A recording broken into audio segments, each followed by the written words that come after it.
This is a Huawei P40 Pro sent by a fan. The level of damage was so severe that I initially thought it had been run over by a car. I never expected the cause of the damage to be a small barbecue party. The fan said he got blackout drunk, and the barbecue shop owner told him that he was holding the phone, crying, and talking on it all night. In reality, the phone never even dialed a number. Eventually, in a fit of emotion, he smashed the phone repeatedly until it ended up like this. No one could stop him. The phone is in such a bad state, but the fan said it doesn't need to be fully repaired. He just wants to retrieve all the data. The fan's budget is $5,000, and he asked us to find the best solution. The rest is ours to keep. After removing the mainboard and examining it, we saw that the deformation was quite severe. After removing the shield, we were lucky to find that the hard drive and CPU weren't cracked. We tested it with a power meter but found no current response while the power was connected. We tested the voltage on the mainboard and found no voltage at the main power supply or the power button.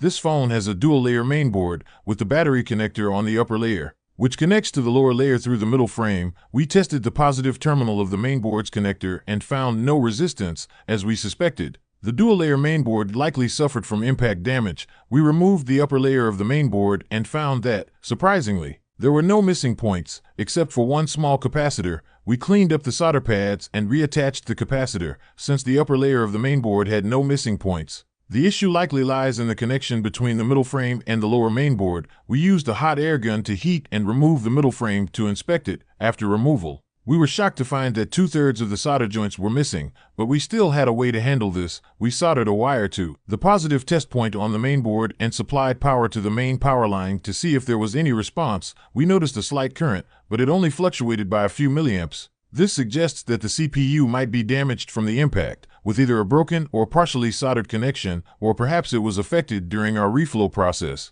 The quickest solution is to rib-all the CPU. We carefully removed the CPU to inspect it. After cleaning off the black adhesive, we observed that, fortunately, the CPU wasn't cracked. We proceeded to rib-all the CPU. Some people quietly watch the video, but secretly like, comment, share, repost, favorite, follow, and watch until the end. Such people are so adorable. Next, we worked on the solder pads to see if we could get the phone to boot and retrieve the data without needing to rib-all the entire board. After cleaning the solder pads, we noticed a few missing points under the microscope, but thankfully not too many.